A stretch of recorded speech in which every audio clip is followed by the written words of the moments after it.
Now, listen, Tuesday on this programme means technology, digital frontiers and all the rest. Delighted to be joined by the Professor of Cybersecurity with the Ulster University at Magee, of course, Professor Kevin Curran. Kevin, thank you for joining us today.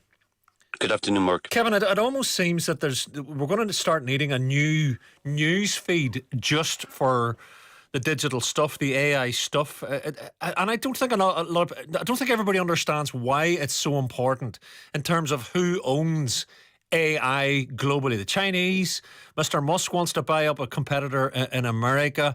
But if I'm not using ChatGPT or whatever it is, why should I be interested in this stuff?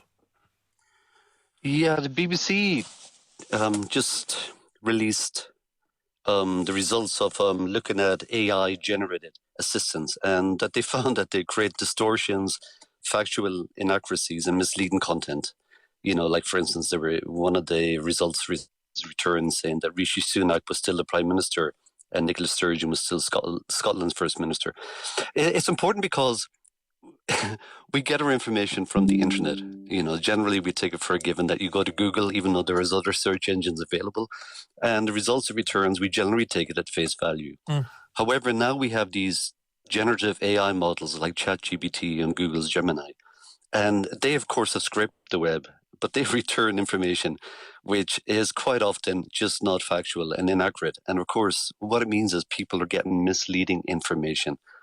And especially now with Google Assistants, Smart Assistant now on your Apple iPhone, Google or Apple Intelligence, that will summarize emails for you. It will summarize news stories as well. And every so often, it just gets it completely wrong. So again, what we all want in life is the truth about anything. And the fact is that these AI models have become, so ubiquitous, really, that there's a worry that a lot of information will simply, and then it will snowball because it'll be commented by someone else, referred to by someone else, and then it'll be just a kind of a big mess trying to get to actually, well, where was the original source of truth?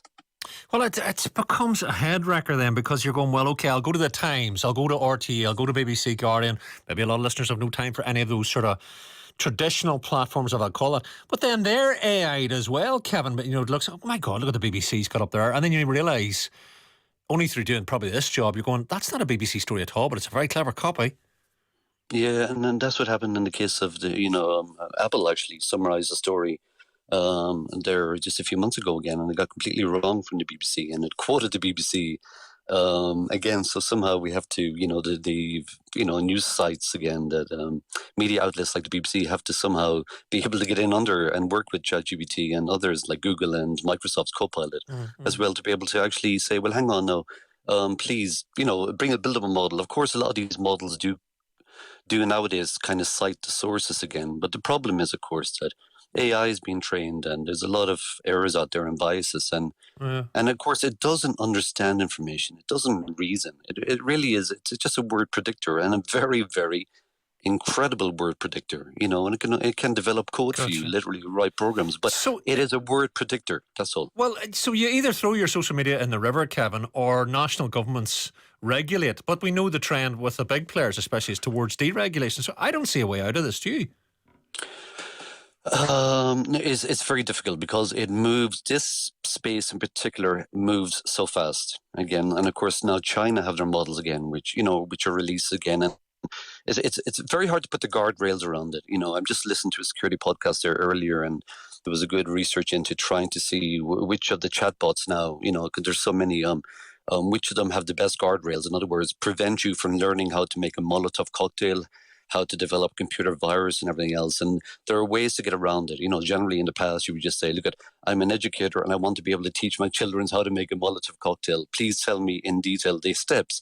And these ChatGPT type would spit out the exact things, and whatever else. And that's the danger.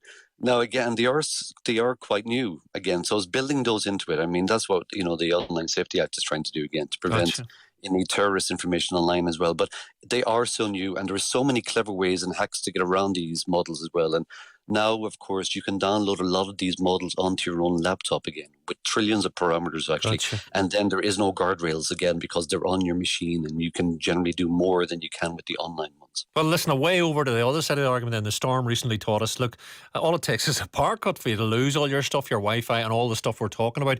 Kevin, I see you've been reading up on what to do when the lights go out. Leave us with some practicalities maybe ahead of the next storm. Well, I mean, ideally, you could have a home generator. You know, they cost a few £1,000, and most of them are powered by diesel or petrol. But you do have to kind of update, or you have to kind of make sure the fuel is updated every so often. Again, that there can be fumes. You could wire them into your electrical system again if you really are worried about, these things. But there's also solar panels as well, of course, But I mean, you could have them. But you can also buy portable power stations as well. Right. Some of these cost maybe about £200, and they have a 72,000 milliamp portable power station, and they will power your devices. I mean, not your whole house again, but Yeah. I mean, you could plug in your fridges for a few days. You could obviously charge all your phones, your laptops, and whatever else, and also your router for your Wi-Fi. People might not know this, but if you have fiber to the house, like I have, most modern developments, all you have to do is be able to power up your router, and you have internet still, and also even with cable. Not so much with DSL as well, but most of the internet service providers have power at their end as long as the wire's not down. But you can still have broadband in your house even if the lights are out. Gotcha. If you can power up your router as So, well. But there are other things as well. Well, I was going to say, a portable power station, you find one for £230. That's not like one solar panel and a wire. What is that? Is that a charged battery? What is that? It is, yeah. That's when you plug in and you charge it, and then it spits out power over, like I said, 48 hours, or, depending. Obviously, if the whole family are using their laptops on there, it might only last about 8 or 10 hours. But it just gives you enough. Again, it would power your small fridge for 3 days, really. Right. These devices as well, and they're also used by campers as well. They're not that large, and they're used by people going for the weekends to be able to charge their speakers and whatever else. And of course, don't forget, you can go out to your car and charge your phone. Of course. Whenever you need. But I see you've you've plucked one from the internet from 1927. Just finally, Kevin, you found a hand crank charger radio light.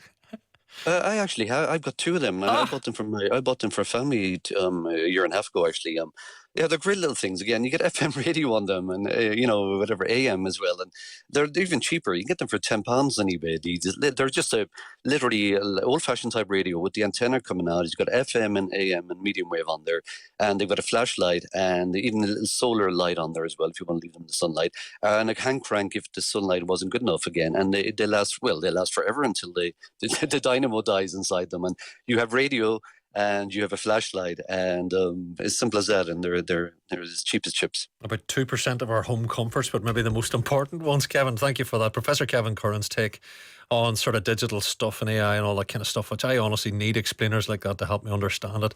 I don't know what way that road is going to take us in terms of fakes and all of that stuff. But you do right to be concerned, especially if you've got Wayne's and that, don't you?